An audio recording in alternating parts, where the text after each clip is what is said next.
Salam perubahan. Halo kawan Indonesia Muda, salam jumpa dengan kami dari Perkumpulan Indonesia Muda.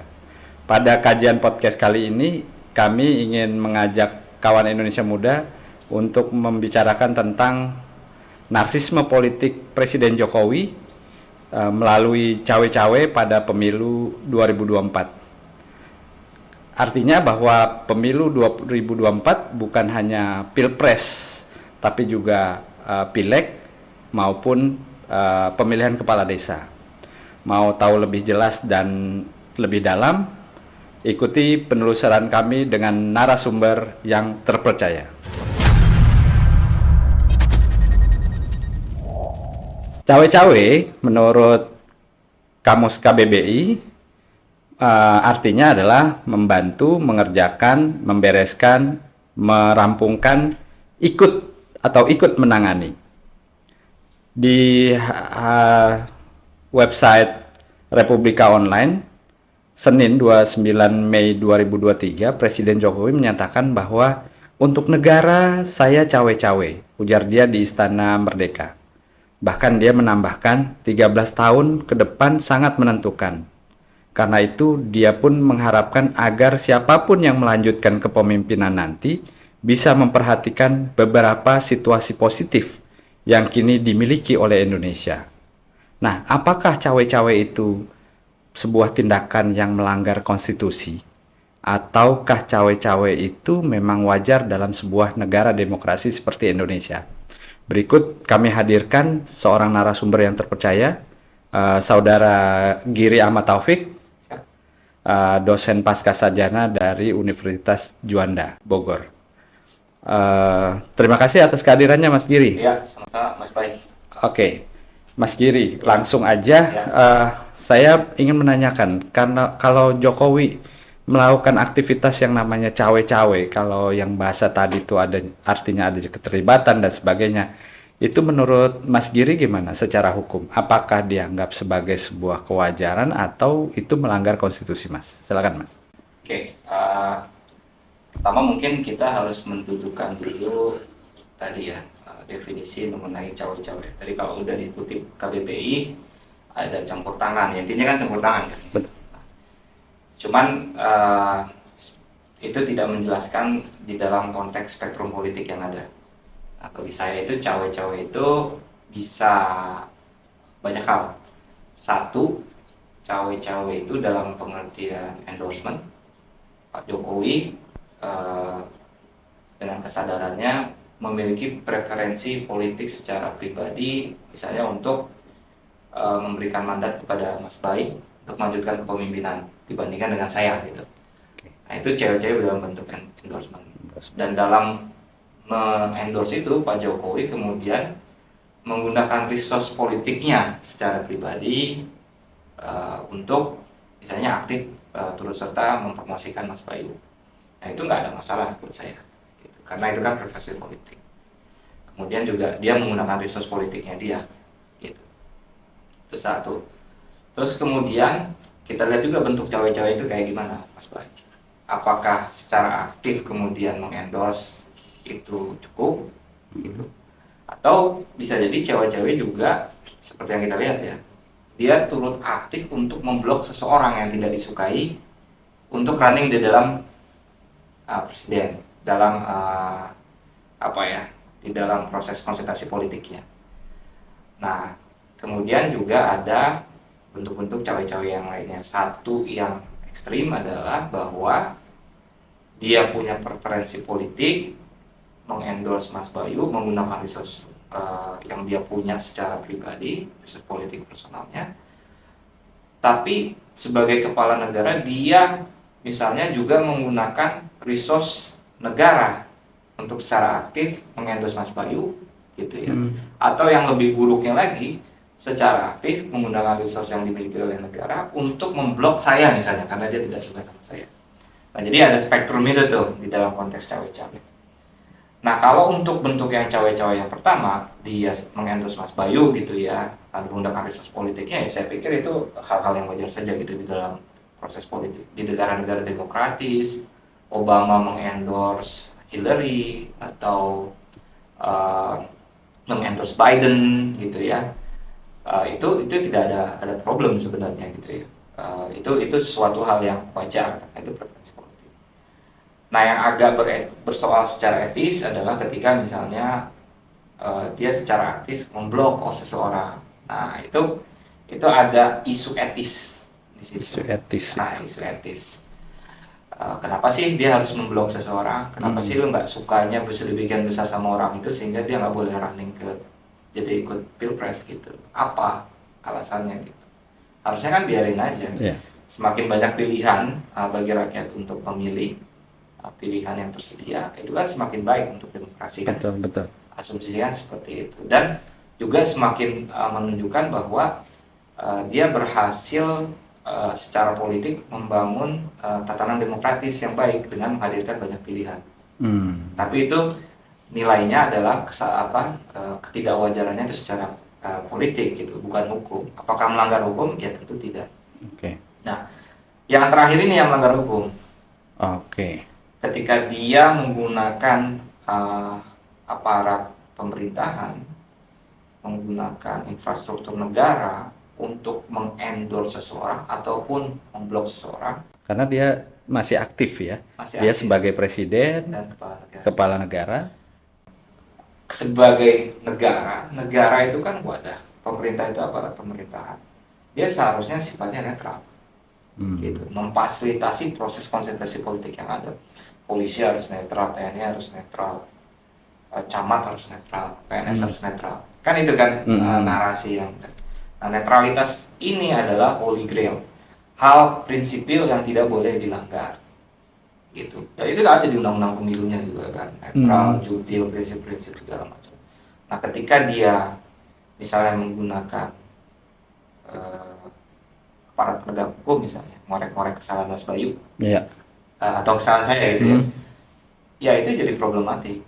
Gitu. Dan itu melanggar hukum. Artinya kalau kayak misalnya dia ada di depan matanya dia, karena tidak ada bukti bahwa dia terlibat, ada di depan matanya dia bahwa seorang Muldoko kemudian mengganggu melakukan penuntutan terhadap Demokrat gitu, kemudian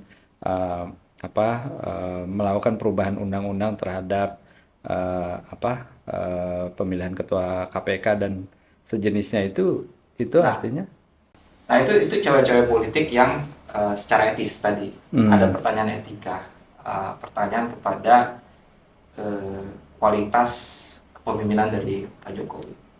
Misalnya Pak Muldoko, kita tahu bahwa ini kan pemilu, kemudian kan dalam konteks politik seharusnya dia sebagai negarawan kan dia bisa melihat apakah yang dilakukan Pak Muldoko ini itu akan merusak tatanan demokrasi, akan merusak kredibilitas pemilu, akan merugikan citra pemerintah secara politik di mata publik. Dia bisa menimbang itu. Walaupun Pak Muldoko melakukannya tidak atas dasar perintah beliau. Dia atas inisiatif pribadi, hak pribadi dia, hak politik dia untuk melakukan itu. Tapi ketika seorang pejabat negara, yang apalagi dalam posisi kabinet, melakukan tindakan politik yang merusak tatanan demokratis, ada persepsi bahwa ini adalah sebuah usaha untuk mengambil sebuah partai politik dengan cara-cara yang tidak etis, demokratis gitu ya, maka dia harusnya bertindak. Dan dia dalam kekuasaannya dia untuk bilang gini ke Pak Muldoko, kalau memang Anda masih mau mengambil hak Anda karena Anda adalah, menurut Anda adalah ketua umum Demokrat yang sah berdasarkan Kongres Maybank, maka silakan. Tapi Anda harus keluar dari kabinet. Jangan jadi KSP. Oke, berarti begitu juga dengan misalnya Prabowo, dia kan menteri, kemudian Erick Thohir, kemudian Sandiaga Uno, dia kan juga masih aktif, bahkan Ganjar pun masih aktif. Nah ini saya ngelihatnya bukan hanya etik yang terjadi, ini persoalan konstitusi. Gimana menurut? ya kita juga nggak bisa ini ya. Jadi kalau dalam kasus Pak Prabowo, Pak Erick Thohir, Pak Ganjar, incumbent gitu Hmm. ya, atau orang yang ada di dalam pemerintahan, itu memang sesuatu yang eh, tidak dapat terhindari. Itu privilege-nya dia. Gitu. Privilege ya. Jadi itu hal yang apa ya, keuntungan dia lah dibandingin challengers gitu ya, penantang. Karena incumbent itu bagaimanapun dia punya apa ya, punya keistimewaan karena dia incumbent. Dan itu di negara-negara demokratis juga oke. Kayak misalnya eh, Pak Erick Thohir gitu ya, melakukan kunjungan kerja kemana sebagai kapasitasnya banyak banget. Kita tahu bahwa itu ada sebenarnya untuk mendongkrak popularitas dia gitu loh. Tapi ya itu ya udahlah, itu udah memang apa namanya, Fakta keuntungan politik dia, ya. keuntungan dia sebagai pejabat negara, itu nggak ada persoalan gitu. Tapi yang jadi persoalan itu kayak manuver-manuver politiknya Pak Muldoko misalnya di dalam kasus Demokrat, atau bahkan misalnya yang konteks sekarang nih misalnya Formula E, Pak Anies sebagai challengers yang dianggap tidak direstui segala macam oleh Pak Jokowi, ya kan. Kita bisa lihat dari situasi yang ada, gestur Pak Jokowi, kemudian juga terakhir tuh wawancara di Kompas TV itu sama Pak Yusuf Wanandi atau Sofian Wanandi yang bilang, oh iya, Sofian Wanandi ya, yang bilang bahwa Yusuf Wanandi yang bilang bahwa Pak Jokowi itu hanya ingin ada 2 calon dan tanpa Anies, misalnya gitu kan. Ya, kalau udah ada persepsi gitu ketika Pak Firly misalnya memaksakan untuk mempersangkakan Pak Anies gitu ya, yang faktanya menurut Pak Endar, menurut Pak Karyoto ya, yang Kapolda, itu tidak ada dan tidak bisa dipaksakan dengan bukti yang ada saat ini, dengan fakta yang ada saat ini. Harusnya Pak Jokowi ngambil langkah. Pak Firly hentikan. Gitu, hentikan. Boleh nggak? Boleh. Karena undang-undang yang setelah direvisi oleh Pak Jokowi menaruh KPK itu dalam rumpun kekuasaan eksekutif, dalam rumpun kekuasaan presiden. Kalau dulu sebelum itu Pak Jokowi bilang Pak Firly hentikan, ya nggak bisa. Dia independen. Kalau sekarang kan nggak, Pak Jokowi yang sendiri yang menginginkan agar KPK itu berada di rumpun kekuasaan eksekutif dengan melakukan revisi terhadap undang-undang KPK. Ya saat inilah digunakan gitu loh, untuk menghentikan apa yang dilakukan oleh Pak Firly. Kenapa? Gitu ya, karena kita lihat manuver yang dilakukan oleh Pak Muldoko maupun yang manuver yang dilakukan oleh Pak Firly ini berpotensi merusak tatanan demokrasi dalam menghadapi pemilu 2024. Kredibilitas dia sebagai pemerintah negara, even sekalipun ketika dia masih bisa mencalonkan ya, jadi incumbent mencalonkan lagi, dia harus bilang bahwa Pak Firly, Pak ini hentikan dulu. Apakah proses menegakkan hukum itu bisa disepertikan? Itu sangat bisa gitu. Karena hukum bagaimanapun ada juga asas apa ya, namanya itu strategic enforcement. Jadi ngukur gitu, kalau kita melakukan ini manfaatnya akan lebih baik atau enggak. Atau jangan-jangan nanti aja deh setelah dia pensiun. Pilihan-pilihan kebijakan itu sangat memungkinkan. Yang penting kan dipertanggungjawabkan. Ada pertanggungjawab dari pelaku. Kayak misalnya Pak Anies nih misalnya, let's say dia memang korupsi di Formula E. Tapi dengan situasi yang ada, ya udah nanti aja lah, biar aja dia dulu maju. Gitu. Nanti kalau misalnya dia jadi presiden, ya nggak mungkin kan. Tapi kan ketika dia pensiun atau retired atau apa, ini kan masih ada kasus menggantung dan dia harus dipertanggungjawabkan. Jadi ada penuntut ada proses seperti itu. Gitu, ada pilihan-pilihan yang diambil, apakah di dalam melakukan proses penegakan hukum itu cost-nya lebih besar atau tidak. Pak Firly melakukan itu nggak, Mas Bayu? Menurut Mas Bayu? Enggak. Melakukan itu ya. Penegakan hukum strategis. Bagaimana dia datang ke Pak Lukas NMB? Itu kan menyalahi aturan KPK itu. Tersangka datangin lagi itu dibujuk segala macam. Itu kan sebenarnya kalau saya lihat bagian dari strategi penegakan hukum, dan dia paham itu menurut saya gitu. Apa yang bisa dan tidak bisa dilakukan di dalam penegakan. seharusnya juga nggak ada masalah. Kalaupun Pak Anies memang punya bukti yang kuat itu Iya, tapi iya. kan faktanya kan kita lihat dari Pak Karyoto, dari siapa lagi, dari Pak Endar gitu, Ha. kemudian juga dari analisis-analisis, bahkan saya juga mengamati ya sebagai orang yang paham hukum gitu ya, fakta-fakta Formula E itu tidak ada unsur pidananya yang dilakukan oleh Pak Anies, sama sekali Oke. tidak ada.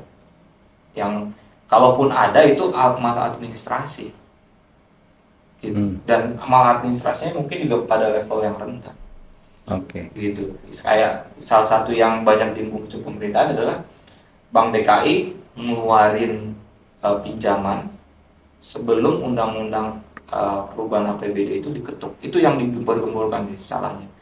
Tapi kan sebenarnya itu kan cuma bungkus formalitasnya aja, dan itu cuma selisih sehari. Jadi Bank DKI ngeluarin tanggal 15 kalau nggak salah, APBD diketok tanggal 16. Tapi persetujuan prinsipnya sudah dilakukan oleh DPRD. Ya tinggal ngebungkusnya aja. Kalaupun itu dianggap pesan, oke lah, itu malah administrasi tapi nggak terlalu signifikan, nggak ada kerugian negara segala macam. Yang terjadi memang adalah tidak tertib aja administrasinya jadinya gitu. Oke. Gitu Mas Pak. Menurut Mas Giri, kira-kira kenapa Jokowi cawe-cawe? Ada kemungkinan nggak bahwa kondisi ini cuma perbandingan aja? Iya. Kondisi Jokowi sangat antusias melakukan cawe-cawe ini karena dia khawatir dirinya akan seperti Donald Trump gitu. Oke. Kalau itu saya tidak melihat itu ya, dalam artian gini. Jadi data atau pengamatan atau observasi yang saya lakukan itu tidak mendukung, belum mendukung ke arah situ. Apa dia punya salah, takut dikurik atau apa, itu sangat spekulatif. Tapi yang saya amati dari media, bahkan dari statement dia, Pak Jokowi ini menurut saya itu punya apa yang saya sebut narsisme politik. Narsisme politik. Ya. Jadi mau cawe-cawenya dia itu karena dia narsis secara politik. Dia merasa bahwa apa yang dia lakukan saat ini itu udah paling top lah. Di infrastruktur, kemudian apapun lah ya pencapaian yang beliau sampaikan gitu ke publik. IKN, terus apalagi Undang-Undang Ciptaker, jalan tol dibangun. Nah, itu adalah motivasinya itu narsis seperti itu. Lebih pada narsisme, Pak. Iya, dari situasi yang ada saya baca gitu. Jadi ada narsisme politik tersebut. Kemudian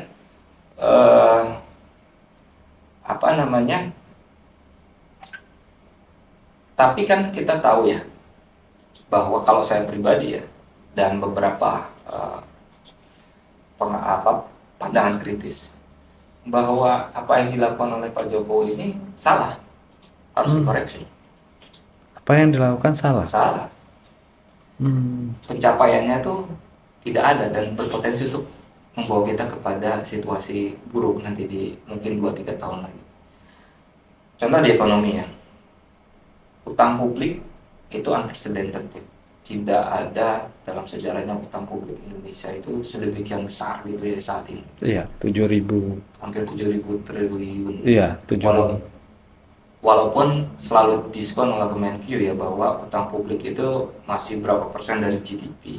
Tapi itu menurut saya mendiskon utangnya BUMN. Karena utang BUMN itu harusnya divariabelkan ke utangnya pemerintah. Walaupun argumen dia adalah badan hukum terpisah, karena ada konsep contingency liability namanya di dalam hukum. Sederhananya gini, kalau BUMN itu default, pemerintah akan membiarkan dia mati atau enggak? Enggak ada sejarahnya. BUMN. Dia akan covering ya. Dia akan cover. Itu dilakukan oleh Pak Jokowi. PMN pemerintah ke APB ke BUMN itu besar itu 5 tahun terakhir. Paling tinggi itu 2022 kalau nggak salah sampai 72 triliun PMN untuk BUMN. masih sekarat juga udah dikasih 72 triliun. Terus nanti dia nambah lagi, waskita sekarat lagi, Iya, utangnya nggak bisa di rollover gitu. Wika dan Oh Waskita. ya, jadi BUMN infrastruktur ini kan kalau menurut beberapa obrolan dengan teman yang ahli gitu ya, dia itu menggunakan short term loan, utang jangka pendek untuk pembiayaan investasi proyek jangka panjang Ah, gitu. Obligasi keluarin 5 tahun yang untuk bangun jalan tol. Padahal ROI jalan tol misalnya 30 tahun. oh, Tapi kan ini harus dibayar nih utang nih. iya betul betul. Di rollover. Caranya nge-rollover apa? Disuntik uangnya Iya, sehingga si yang ngutangin itu oh percaya nih iya, digaranti sama iya. pemerintahnya. Oke deh kita rollover diperpanjang. Waskita Karya kan disuspend berapa kali, Garuda disuspend berapa kali. Nah, Garuda bahkan udah bangkrut sebenarnya. Nah ini menciptakan kita melihat bahwa situasi ini tidak oke di dalam ekonomi. Nanti mungkin Mas Bay di channel Iya. ini bisa mengundang pakar Iya. ekonomi yang lebih paham. Ya, gitu. ya. Ya, artinya kalau saya ngelihat bahwa kalau ngelihat dari kondisi ekonomi ya, hukum ekonomi yang seperti itu tadi, otomatis berarti kenapa Jokowi cawe-cawe? Berarti dia tidak variabel tunggal seperti yang narsisme politik tadi. Ya. Tapi ada eh, apa? Ada aktor dalam tanda kutip menurut anggapan saya aktor penunggang yang untuk menyuruh Jokowi, ya udah kamu cawe-cawe aja. Bisa seperti itu, tapi memang sampai saat ini kalau dari permukaan saya melihat bahwa dia merasa bahwa yang sudah Pak Jokowi merasa bahwa yang sudah dilakukan ini memang sudah yang terbaik. Itu satu ekonomi, belum lagi hukum mas. Oh, Hukum itu soal civic space, kebebasan sipil itu makin merekrut. Yang contoh yang sederhana adalah Haris sama Fatil. iya. Itu diundang di surat edaran Kapolri soal penerapan undang-undang ITE yang untuk mengendalikan itu. Harusnya nggak kena. Itu hasil riset yang dipublikasikan melalui podcast. Oh, oke. Bahwa ada ujaran-ujaran Lord yang buat sakit hati atau apa. Ya wayahna kalau kata orang Sunda. Iya, Itu ya lu pejabat publik gitu loh. Iya. Jangan tipis kupingnya. Betul, Gitu. betul, betul. Itu ujaran-ujaran yang untuk menarik segala macam dan lazim gitu loh, nggak menghina juga sebenarnya gitu ya, itu sesuatu yang di obrolan masyarakat. Kalau dia merasa dan yang paling mungkin agak buat kita mengernyitkan itu ya orang, masa kita harus mengentertain sakit hatinya Pak Luhut untuk kebebasan kita untuk mengekspresikan apa namanya ide pikiran yang dari hasil riset. Gitu. Iya, kita betul. ngobrolin hasil riset, Iya, terlepas betul. salah atau enggak. Kalau Iya. misalnya ya ruangnya ya Iya, buktikan, bantah bahwa betul. nggak benar tuh. Betul. Jangan di pengadilan. Kan yang terjadi kan gitu mas. Di Iya. pengadilan juga bantah-bantahan mengenai fakta dari itu. Riset. Kalau mau ya di ruang publik. Betul. Bukan di ruang pengadilan di mana orang yang salah akan dihukum gitu loh. Betul, Nggak gitu betul. gitu loh. Kebebasan itu nggak bicara soal itu. Jadi itu civic space itu yang semakin kedodoran. Belum lagi hukum, belum lagi ketenaga kerjaan. Yang bagi saya memang Pak Jokowi harus dikoreksi. Kita butuh perubahan. Gitu. Jokowi harus dikoreksi. Siapapun capresnya harus melihat bahwa apa yang dilakukan oleh Jokowi itu, Pak Jokowi itu salah dan harus dikoreksi. Nah, kira-kira masyarakat melakukan koreksi itu dengan apa? Dengan tidak memilih siapa yang di-endorse Pak Jokowi menurut saya. Itu. Iya. Nah, tapi kan itu kebebasan masyarakat. Artinya ada nggak mekanisme hukum yang kemudian misalnya kalau sekarang kan ada yang namanya digital petisi gitu, yang kemudian masyarakat berbondong-bondong untuk memberikan dukungan yang kemudian mereka membuat sehingga itu menjadi kekuatan hukum yang kemudian ini bisa entah apa kategorinya pidana kah, perdata kah, atau pelanggaran etik yang kemudian dibawa ke DPR misalnya. Nah, kalau dia karena tadi ya cawe-cawe itu ada yang politik in nature, ada yang soal etika politik, itu memang mekanisme politik yang harus dilakukan. DPR kritis menanyakan situasi interpelasi atau apapun. Tapi kan itu nggak mungkin terjadi karena Pak Jokowi adalah pemerintah dan pemerintah itu saat ini adalah majority di dalam parlemen. Gitu. Oh, karena dia majority ya? Iya, nggak bisa melalui mekanisme RDP. Secara politik itu tidak mungkin dilakukan, kecuali Bu Mega merasa bahwa ini apa yang dilakukan Pak Jokowi ini tidak benar nih, gitu. Oh, Itu mungkin bisa lah ya. jadi gitu. ketua partai yang justru Ya, tapi kan nggak mungkin. Eh, Secara politik resolusinya nggak mungkin. Kalau hukum, gitu ya. Nah, hukum ini kan bicara tentang bukti fakta. Kalau politik ya boleh lah bicara tentang asumsi ya. dan apa yang dilihat segala macam. Kalau politik kan tidak apa, kalau hukum kan bicara hard facts-nya.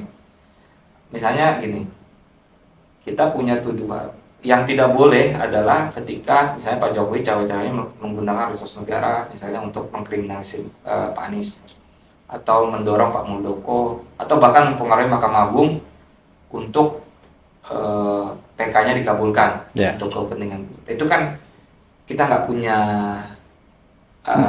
bukti hukum. Tapi kalau kemudian dia melakukan itu, maka pasal 7B itu bisa jadi opsi. Dia melakukan pasal 7B Undang-Undang Dasar 45 dengan impeachment. Jadi kan kalau orang presiden bisa melakukan perbuatan tercela, melakukan tindak pidana korupsi, melakukan pengkhianatan negara kalau nggak salah, atau telah hilangnya syarat-syarat sebagai presiden.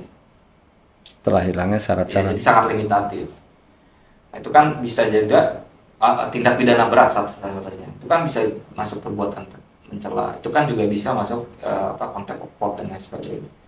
Tapi lagi-lagi mekanisme impeachment ini adalah mekanisme politik bukan hukum juga. Oh. Dia masuk ke DPR, kemudian DPR mengajukan ke Mahkamah Konstitusi, Mahkamah Konstitusi memutuskan, kemudian dibalikin ke MPR. Gitu. Jadi tetap pun ada hard facts yang menyatakan Pak Jokowi melakukan perbuatan tercela, tetap prosesnya politik, bukan proses hukum. Kayak di Amerika pun gitu. Trump, bukan Trump, Bill Clinton soal Monica Lewinsky. Iya betul. Dia kan bohong di publik. Kemudian juga kalau nggak salah di Kongres juga dia bohong. Betul. Dia tidak melakukan hal yang dituduhkan affair sama Monica Lewinsky gitu ya. Betul. Tapi kan proses impeachment-nya nggak berjalan, walaupun itu betul terjadi. Gitu. Jadi tetap lagi dibalikkan pada proses politik. Jadi kalau balik lagi ke pertanyaan itu, apa yang bisa dilakukan masyarakat? Ya memang harus bisa melihat bahwa ini Pak Jokowi harus dikoreksi. Betul. Dan ini Mas, demokrasi ini, pemilihan ini kan itu yang kita lakukan adalah istilahnya itu mengganti elit, mengganti rezim. Iya. Dan yang harus kita perlukan dan memang mengganti rezim elit. Nggak milih partai yang ada saat ini berkuasa, tidak memilih calon-calon yang diendus oleh penguasa. Itu kan yang harus dilakukan kalau memang kita ingin melakukan perubahan. Gitu. Betul. Karena kan memang faktanya tuh sudah kelihatan gitu. Kayak misalnya tadi bicara tentang ada infrastruktur, salah satunya jalan tol.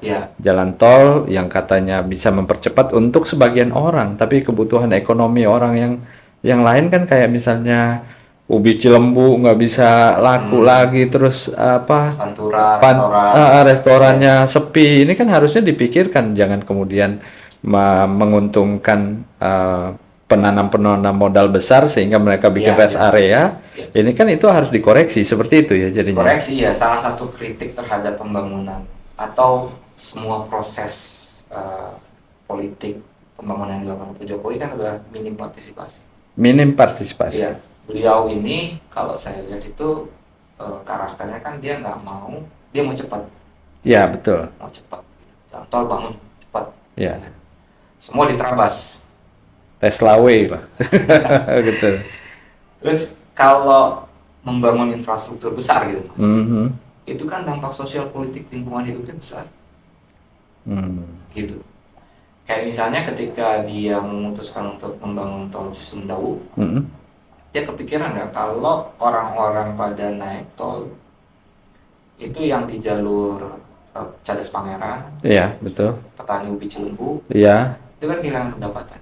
Iya. Gimana memitigasinya? Kan harus dipikirkan itu. Iya, Nah iya. ini yang nggak pernah dilakukan namanya. Pokoknya jalan tol bangun, selebrasi, oh bagus, pemandangan indah. Tapi itu kan buat segelintir orang gitu. Iya, betul. Tapi dampak ke masyarakat terdampak itu nggak dipikirin sama sekali. Bahkan kalau kita lihat apa tol Cisumdawu atau tol Cipali itu kan narasi besar beliau pembangunan infrastruktur ini adalah untuk mendorong konektivitas sehingga daya saing Indonesia logistik apa namanya itu turun apa namanya efisiensinya gitu ya. Wah, harus barang itu terjadi. Tapi kan enggak, justru Indonesia itu di indeksnya World Bank itu turun logistik performance. Jadi mubazir itu apa namanya apa yang dilakukan itu Ah, dan ada utang publik yang besar gitu. Jadi kalau gini itu kalau saya analogikan itu ya euforia yang ditunjukkan oleh pendukung Pak Jokowi itu sendiri itu adalah kayak saya punya gaji pas-pasan mas, hmm. mau punya iPad, saya pakai pay later, Hmm. dapat kan? Dapat. Gagal, Iya. gagal bisa, bagus. Tapi kan kita pusing bayar cicilannya, Iya, iya. kan itu harus dibayar. Nah, Tapi apakah kita cuman mau hanya sekejap milih, oh dapat pujian bagus, matahari bagus, terus ini cepet segala macam. Memang awalnya begitu mas. Saya juga waktu awal-awal Pak Jokowi itu, wah enak juga ya gua ke Cirebon cuman segini. sekian jam. Tapi lu jalanin 3-4 kali gitu. Hah, Anjir. Sekali itu 100.000, iya, betul. 200.000. Betul. Terus milih lewat jalur Pantura. Kata Pak Jokowi kan selalu ada opsi untuk pilih jalan nasional. Nah, milih jalan nasional itu mas, itu kan nggak diurusin. Iya. Kalau ngurusin toh, itu rusak. Berlubang, Iya, rusak. berlubang. Jadi ini contoh ya, ini secara agregat nasional. Saya punya data dikasih lihat sama teman. Jalan dengan status baik 2014 ketika SBY menyerahkan sampul kekuasaan Pak Jokowi itu jalan dengan status baik itu cuma ada 58%. 58%. Kalau nggak salah ya, tapi kita cek lagi nanti data BPS. Di 2022 jalan dengan status baik itu turun sampai sekitar 30%. Sisanya sedang. Dan pembangunan jalan nasional ini itu cuma pertumbuhannya 2-3% lah, cuma berapa ribu kilometer jalan nasional. Nah kalau statistik terlalu rumit gitu ya dan bisa berdebat kita, Bukti. Gusmus aja mas. Dulu waktu Pak Jokowi sama Pak Ganjar ngeresmiin tol, Gusmus kan bilang, Pak Ganjar ini jalan di Rembang rusak. Memang rusak. Iya. Antriannya luar biasa Parah. di Rembangnya tuh. Itu contoh nyata gitu Iya, bahwa iya. dia mengabaikan jalan nasional yang jalan rakyat lah ya. Iya. Untuk jalan tol, kerasa Mas Bayu kalau misalnya Anda harus bolak-balik gitu ya jalan. Kalau Anda cuman pulang untuk Idul Fitri ya senang. Senang. Ya memang ada alokasi budgetnya gitu. Betul, Ya. betul. Tapi kalau Anda kayak supir truk yang harus Iya. tiap hari segala macam ya tekor. Mendingan gua lewat jalan nasional, tapi begitu jalan nasional nggak diurusin. Betul, betul. Nah, jadi problemnya itu tuh Mas. Iya, gitu. iya. Jadi euforia itu menurut saya misplaced. Misplaced Dan ya. kita harus dikoreksi itu. Betul, dan itu sebagai bentuk koreksi terhadap kebijakan Jokowi yang saat ini sedang melakukan narsis politik. Nah, Iya, menurut saya motivasi dia cawe-cawe itu adalah yang terlihat dia merasa bahwa apa yang sudah dilakukan itu sudah tepat dan itu mengarah menurut saya gitu narsisme politik. Karena kalau bagi saya ya kan ada juga yang 80% konon menurut survei senang sama saya, berarti yang 20%-nya gitu melihat secara kritis bahwa pemerintahan Pak Jokowi ini harus iya, tapi dikoreksi. 80% bagus, tapi kenapa harus cawe-cawe gitu kan? Artinya juga. ada sebuah apa ya, ketakut-takutan Iya, ya. dan Takut-takut. nggak perlu juga oke untuk sudah mengendorse Pak Ganjar atau Pak Prabowo ya nggak. Kalau ada yang mau mengusung perubahan ya nggak perlu di Iya, juga gitu loh. gitu. Artinya ketika dia ingin menunjukkan nilai-nilai demokratisnya Iya, dia harus melakukannya untuk semua. harusnya beliau tidak gelisah. Hmm. Beliau tidak gelisah. Beliau bisa Ada yang aturan apa yang apa kalau memang misalnya ada seorang kandidat itu punya salah yang kemudian ditangguhkan untuk biarkan nanti apa. Oh itu ada SE-nya surat edarannya Pak Tito kalau nggak salah itu soal pilkada kalau misalnya ada apa namanya laporan polisi atau kasus yang untuk calon itu ditunda sampai pilkadanya selesai. Nah tapi saya mau ngomong gini mas yang soal tadi soal kenapa sih Pak Jokowi harus cawe-cawe gitu ya? Kan nggak perlu sebenarnya. Iya. 80% gitu ya. Dia udah megang tuh suara. Pak Anies misalnya yang dia tidak endorse cuma 20%. 20%. Menang. Kenapa iya. harus dipotong?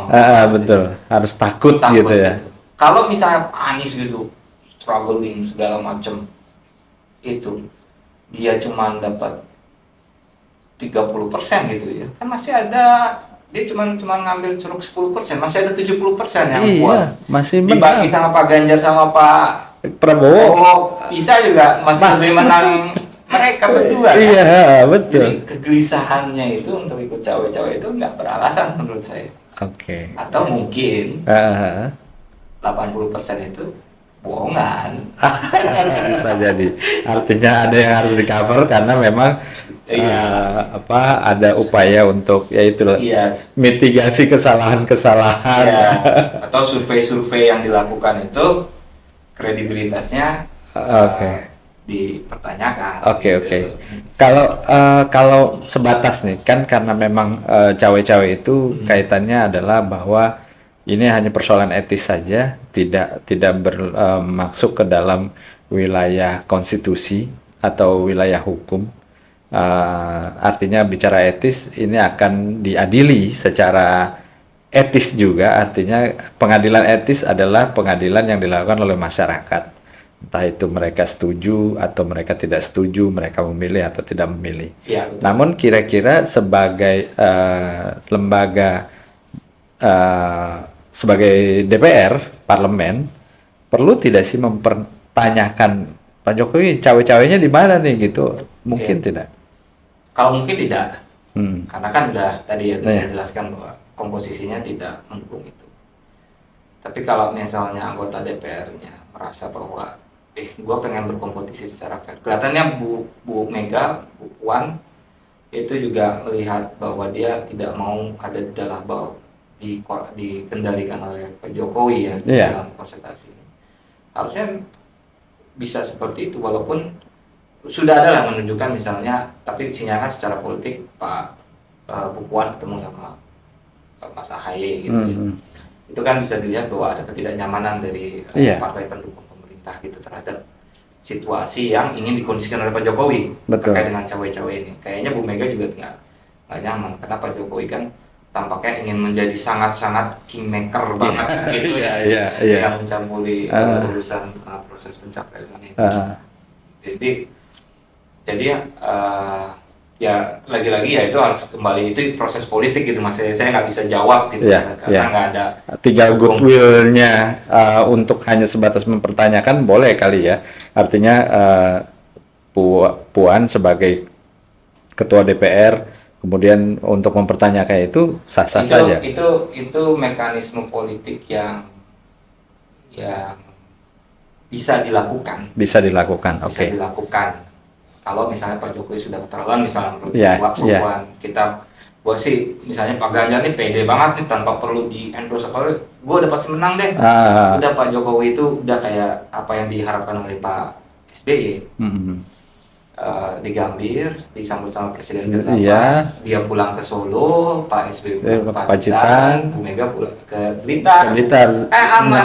Iya, betul. Sinyal itu ditangkap sama Pak Jokowi. Ya udahlah gitu ya.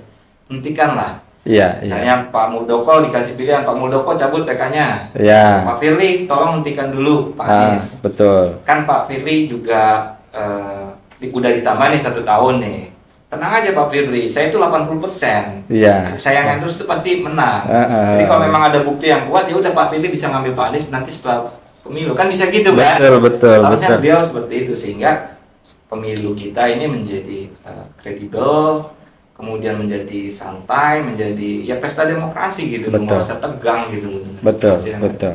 Gitu Mas Bayu. Oke, baik, sangat menarik sekali Mas Giri, namun karena waktu terbatas.